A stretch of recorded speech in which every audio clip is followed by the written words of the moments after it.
শুনতে খুব সুন্দর লাগে, ভালো লাগে, কিন্তু বাস্তবতা হলো ডাহা মিথ্যা কথা, কোরআনের বিরুদ্ধাচরণ। কোরআনুল কারীমের সূরা নিসা 34 নম্বর আয়াতের মধ্যে আল্লাহ রাব্বুল আলামিন বলেন, আর-রিজালু কাওয়ামুনা আলান নিসা। মুসলমান ভাইয়েরা আমার, আল্লাহ রাব্বুল আলামিন নারী এবং পুরুষের অধিকার বুঝাতে গিয়ে আল্লাহ তাআলা বলেন, নারীর উপরে পুরুষদেরকে আমি কর্তৃত্ব দিয়েছি এবং দায়িত্ব দিয়েছি। নারীর উপরে পুরুষকে শুধু কর্তৃত্ব দেননি, বরং দায়িত্ব দিয়েছেন।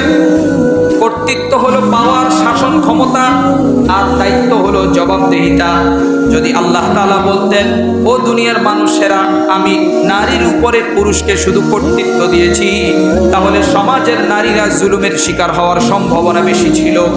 এই জন্য আল্লাহ রাব্বুল আলামিন বলেন কর্তৃত্বের সাথে দায়িত্ব, কারণ দায়িত্ব হলো এমন একটা জিনিস, দায়িত্ব হলো জবাবদিহিতা, দায়িত্ব হলো পালনীয় বিষয়। এই জন্য আল্লাহ রাব্বুল আলামিন পুরুষদেরকে বলেছেন, তোমরা তোমাদের স্ত্রীদের ভরণ পোষণ দাও, তাদেরকে রক্ষা করো, নিরাপত্তা দাও, এবং তাদের সব ধরনের দেখাশোনা করার জিম্মাদারি দায়িত্ব হলো তোমরা। মুসলমান ভাইয়েরা আমার, আল্লাহ রাব্বুল আলামিন পুরুষদেরকে বলেছেন তোমরা উপার্জন করো, পুরুষদেরকে বলেছেন তোমরা পরিবারকে চালাও, পুরুষদেরকে বলেছেন তোমরা স্ত্রী সন্তানের দায়িত্ব নাও। এটা কোনো নারীকে আল্লাহ তাআলা বলেননি। শুধু তাই নয়, বিশ্বনবী সাল্লাল্লাহু আলাইহি ওয়াসাল্লাম পুরুষদের দায়িত্বের ব্যাপারে জবাবদিহিতার বিষয়টি স্মরণ করে দিয়েছেন। সহিহ বুখারীর 893 নম্বর হাদিসের মধ্যে বলেন, কুল্লুকুম রাঈন ওয়া কুল্লুকুম মাসউলুন আন রাইয়াতিহি। বিশ্বনবী বলেন, তোমরা প্রত্যেক অভিভাবক এবং দায়িত্বশীল। কাল কিয়ামতের দিন তোমাদের অধীনস্থদের ব্যাপারে আল্লাহ রাব্বুল আলামিন তোমাদেরকে প্রশ্ন করবেন, জিজ্ঞেস করবেন। মুসলমান ভাইয়েরা আমার, একজন পুরুষ হলো পরিবারের প্রধান, সেই হিসেবে তিনি স্ত্রী সন্তানের দায়িত্ব পালন করবেন। এবং শুধু দায়িত্ব পালন করলেই হবে না, পালন করার পরে জবাবদিহিতার জন্য পুরুষকে সদা সর্বদা প্রস্তুত থাকতে হয়।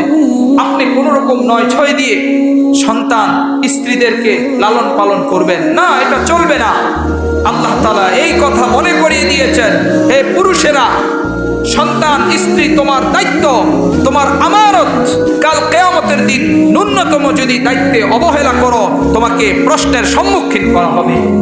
এজন্য আমার ভাইরা, তাহলে আল্লাহ তাআলা এখানে পুরুষের দায়িত্ব এবং কর্তব্য এবং কর্তৃত্ব সম্পর্কে আলোচনা করেছেন, কিন্তু এখানে কোনো নারীর কথা আলোচনা করেননি।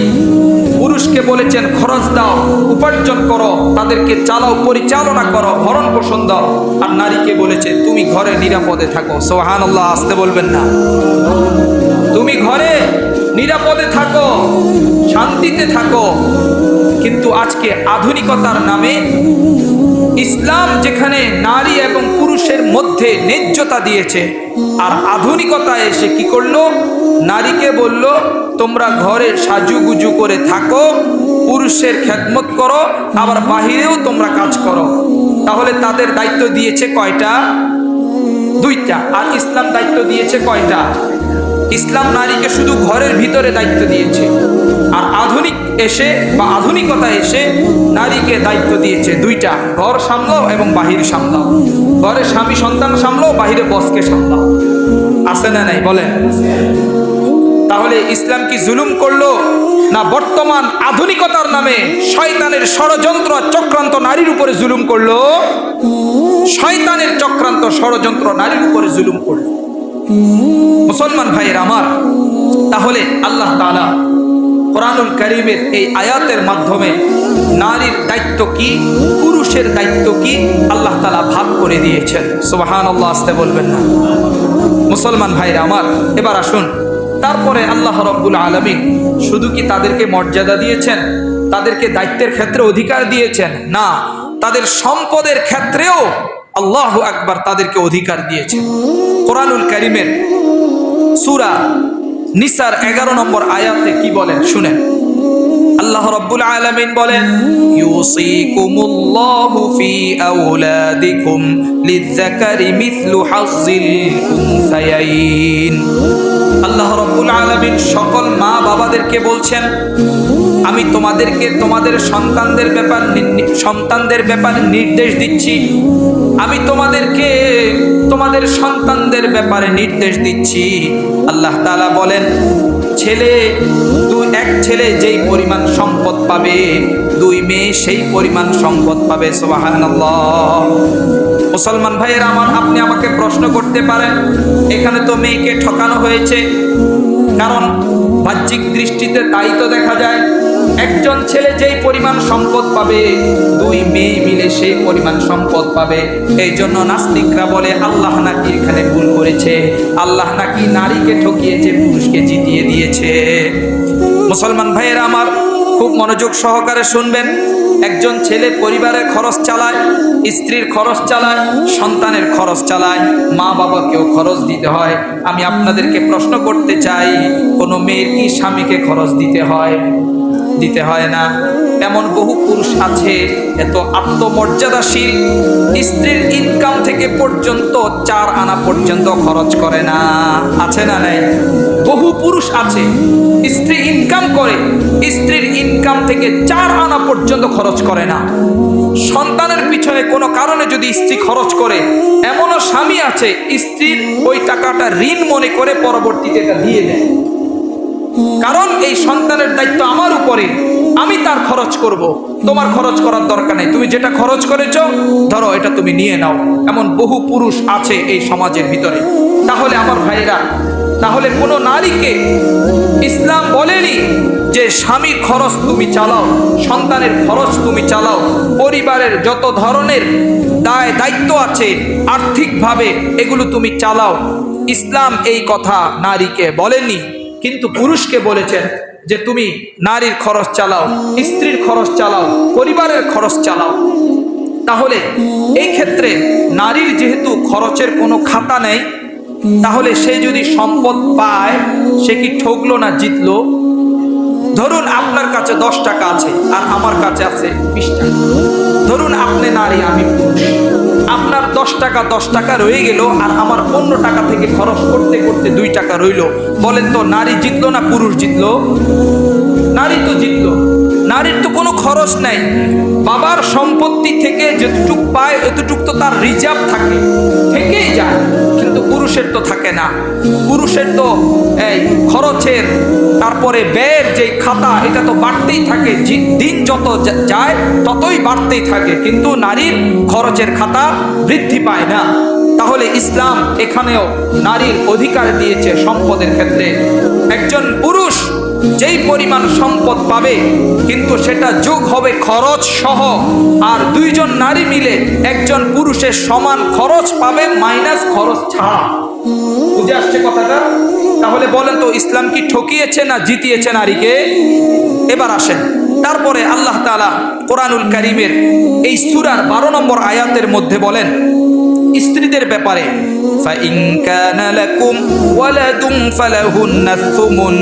যদি তোমাদের সন্তান থাকে তাহলে স্ত্রী পাবে 8 ভাগের 1 ভাগ। মুসলমান ভাইয়েরা আমার, খুব খেয়াল করেন,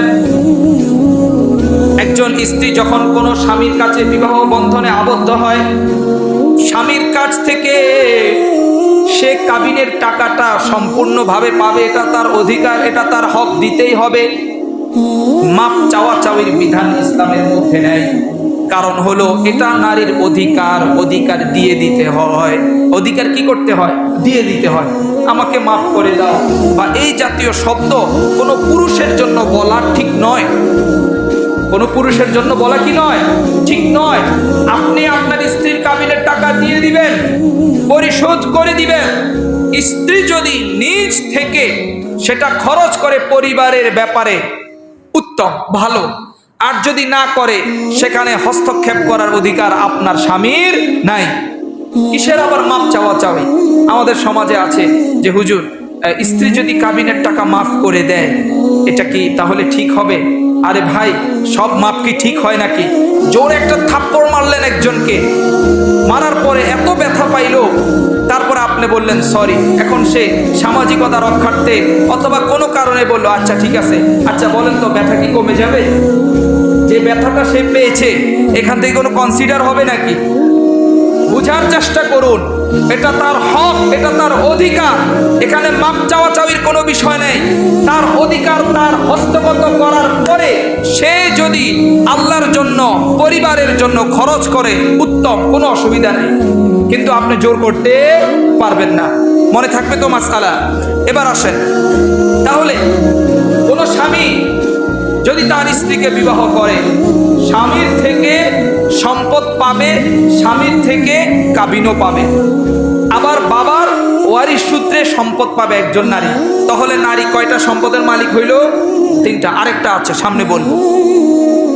তারপরে সন্তান থাকলে একটু কম পাবে, সন্তান যদি না থাকে তখন পাবে 6-এর 1।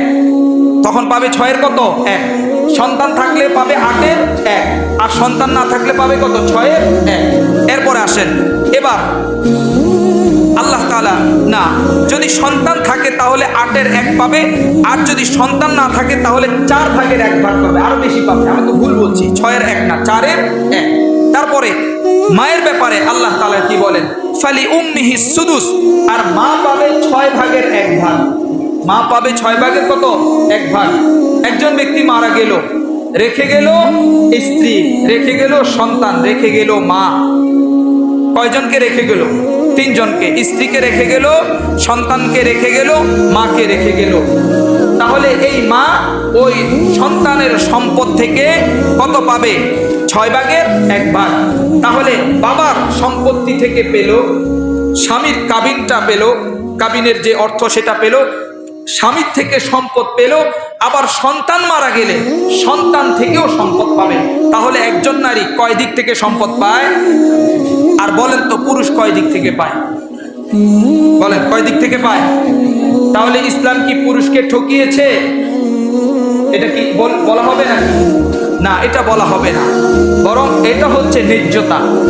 এটা হচ্ছে কি? ন্যায্যতা। কারণ পুরুষকে আল্লাহ তাআলা সৃষ্টিগতভাবে শক্তিশালী দান করেছেন, শক্তি দিয়েছেন, অর্থ উপার্জন করার ক্ষমতা দিয়েছেন, আর একজন নারীকে দুর্বল করে বানিয়েছেন, কিন্তু অধিকার বেশি দিয়েছেন। কি বেশি দিয়েছেন? অধিকার বেশি দিয়েছেন। তাহলে একজন নারী 4 দিক থেকে সম্পদ পায় উইদাউট খরচ, আর ছেলে বাবার দিক থেকে সম্পদ বেশি পেলেও সেটা কি? খরচ সহ। তাহলে ইসলাম নারীকে ঠকায়নি, বরং নারী এবং পুরুষের মধ্যে ইসলাম ন্যায্যতা দান করেছে। পুরুষের কর্মক্ষমতা আছে, শক্তি আছে, সে ইনকাম করে অনেক সম্পদের মালিক হতে পারবে, কিন্তু নারীকে ঘরের মধ্যে দায় দায়িত্ব দিয়েছে, নারী বাহিরে ইনকাম করার কোনো রাস্তা নাই। আল্লাহ তাআলা এই কষ্ট থেকে বাঁচানোর জন্য 4টি খাত থেকে 4 ভাবে সম্পদের মালিক নারীকে ঘরের মধ্যে বসিয়ে বানিয়ে দিয়েছে। সুবহানাল্লাহ। তাহলে যারা বলে যে ইসলাম নারীকে ঠকিয়েছে, বলেন তো তারা আসলে বুঝে না, অথবা ইসলামকে দেখতে পারে না, ইসলামের বিরুদ্ধে তারা ষড়যন্ত্রে লিপ্ত। ঠিক কিনা? আওয়াজ দিয়ে বলেন মুসলমান ভাইরা আমার। তাহলে এই ছিল সম্পদের ক্ষেত্রে আল্লাহ রাব্বুল আলামিন নারীকে অধিকার দিয়েছে। এবার আসেন, শুধু তাই নয়, একজন নারী যদি আল্লাহর দেওয়া দায়িত্ব সুন্দরভাবে পালন করে, তাহলে বিশ্বনবী সাল্লাল্লাহু আলাইহি ওয়াসাল্লাম তার জন্য জান্নাতের সুসংবাদ দিয়েছেন। সুবহানাল্লাহ। আওয়াজ দিয়ে বলেন। মিশকাত শরীফের 3054 নম্বর হাদিসের মধ্যে বিশ্বনবী মুহাম্মদুর রাসূলুল্লাহ সাল্লাল্লাহু আলাইহি ওয়াসাল্লাম বলেছেন, আল মারআতু ইযা সাল্লাত খামসাহা ওয়া সামাত শাহরাহা ওয়া আহসানাত ফারজাহা ওয়া আতাআত বা'লাহা ফালতাদখুল মিন আইয়ি আবওয়াবিল জান্নাতি শাআত। মুসলমান ভাইরা আমার, মুহাম্মদুর রাসূলুল্লাহ সাল্লাল্লাহু আলাইহি ওয়াসাল্লাম বলেছেন, একজন নারী যদি সুন্দরভাবে তার দায় দায়িত্ব পালন করে ঘরের ভিতরে থেকে, দায়িত্বগুলো কি কি? আল্লাহ রাব্বুল আলামিন তাকে 5 ওয়াক্ত নামাজের জন্য নির্দেশ দিয়েছেন। সে যদি 5 ওয়াক্ত নামাজ সময় মতো পড়ে, 2 নম্বর দায়িত্ব হলো রমজান মাসে 30টি রোজা যদি সুন্দরভাবে রাখে। 3 নম্বর দায়িত্ব হলো যদি লজ্জাস্থানের হেফাজত করে। 4 নম্বর দায়িত্ব হলো যদি স্বামীর আনুগত্যশীলা হয়। বিশ্বনবী সাল্লাল্লাহু আলাইহি ওয়াসাল্লাম বলেন, ওই নারীর জন্য আল্লাহ রাব্বুল আলামিন এমন সুসংবাদ দিয়েছেন।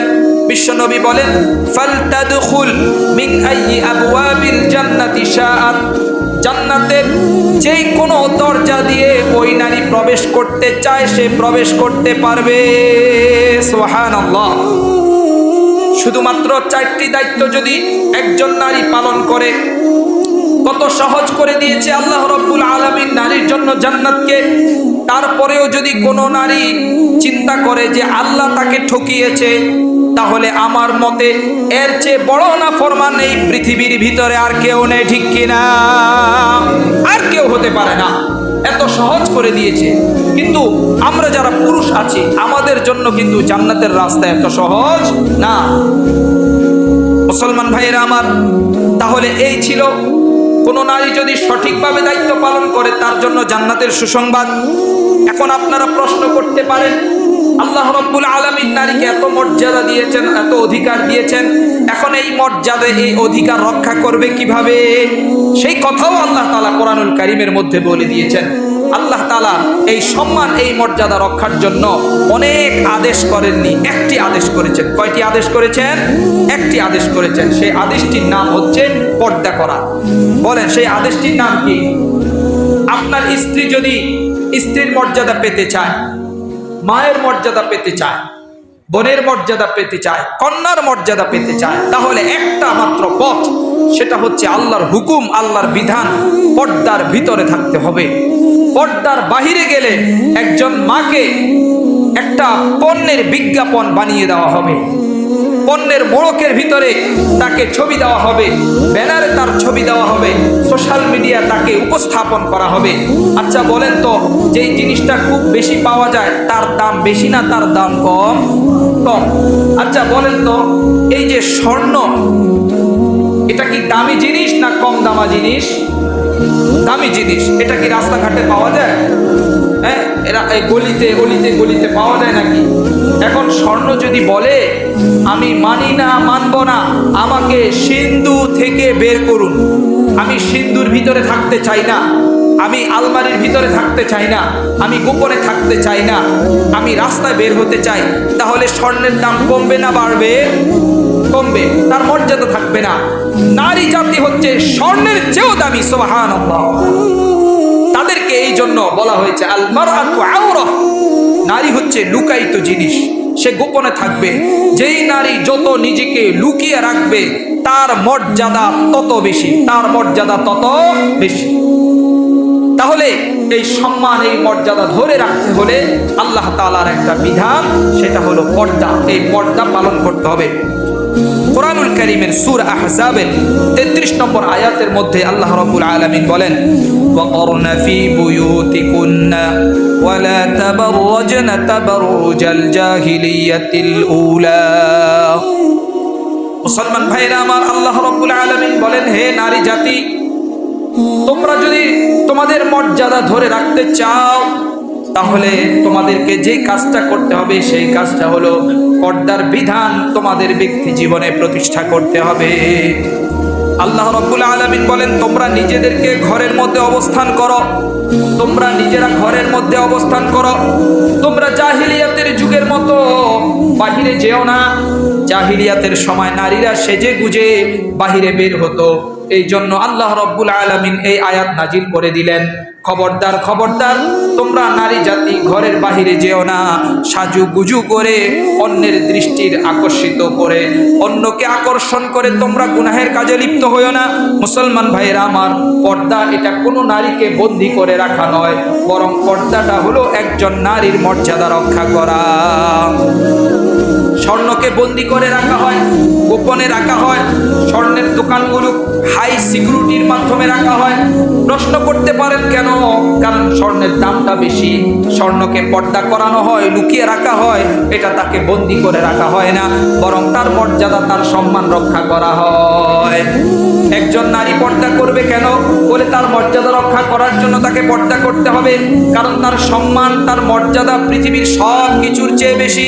একজন মায়ের মর্যাদা পৃথিবীতে যত নারী আছে তার চেয়ে বেশি একজন মায়ের মর্যাদা। একজন মায়ের মাধ্যমে সন্তানের জান্নাত এবং জাহান্নামের ফয়সালা হয়, তাহলে ওই নারীর মর্যাদা কম হবে না বেশি হবে? আওয়াজ দিয়ে বলেন।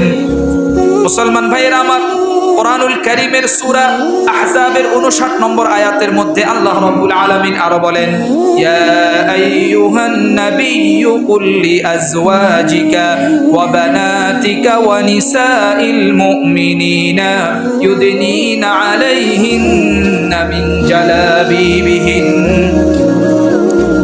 আল্লাহ রাব্বুল আলামিন আল্লাহর নবীকে বলেন, হে নবী, আপনার স্ত্রীদেরকে, আপনার কন্যাদেরকে এবং মুমিনা যত নারী আছে তাদেরকে বলুন তারা যেন নিজেদের উপরে পর্দা টেনে দেয়। অর্থাৎ এমন ভাবে পর্দা করতে হবে মাথার তালু থেকে পায়ের তালু পর্যন্ত পুরোটা যেন ঢেকে যায়। চেহারা খোলা রাখার কোনো অপশন নাই। ইমামদের ভিতরে মতভেদ ছিল যে কেউ বলেছে চেহারা খোলা রাখতে হবে, আবার কেউ বলেছে চেহারা ঢেকে রাখতে হবে। কিন্তু বর্তমান ফিতনা ফাসাদের এই সময় চেহারা খোলা রাখার কোনো অপশন যদি তখনকার ইমামরা এখন বেঁচে থাকতো তাহলে কেউ দিত না। মুসলমান ভাইয়েরা আমার, তবে বিশেষ কিছু ক্ষেত্রে চেহারা আপনি খুলে রাখতে পারবেন, কোনো অসুবিধা নেই। যেমন ঘরের ভিতরে যেসব পুরুষদের সাথে আপনার দেখা দেওয়া জায়েজ আছে তাদের সামনে চেহারা খোলা রাখলে কোনো অসুবিধা নেই। কিন্তু ঘরের বাহিরে যেই সব নন মাহরাম আছে যাদের সামনে যাওয়া ইসলামকে হারাম করে দিয়েছে তাদের সামনে পর্দা খুলে যাওয়ার কোনো সুযোগ নেই। তাহলে এই আয়াতের মাধ্যমে আল্লাহ রাব্বুল আলামিন স্পষ্টভাবে জানিয়ে দিয়েছেন তোমাদের পর্দা হবে মাথার তালু থেকে পায়ের তালু পর্যন্ত, তার ভিতরে কম এবং বেশ করার কোনো সুযোগ নাই। কিন্তু দুঃখজনক ব্যাপার হলেও সত্য, আজকে সংস্কৃতির নামে, বিভিন্ন অনুষ্ঠানের নামে আমাদের মা বোনেরা যেভাবে বেপর্দা হয়ে সাজুগুজু করে বের হচ্ছে, আমার তো সন্দেহ হয় ওই সব মা বোনদের ঈমান আছে কিনা, ওই সব মা বোনদের ঈমান আছে কিনা সন্দেহ হয়।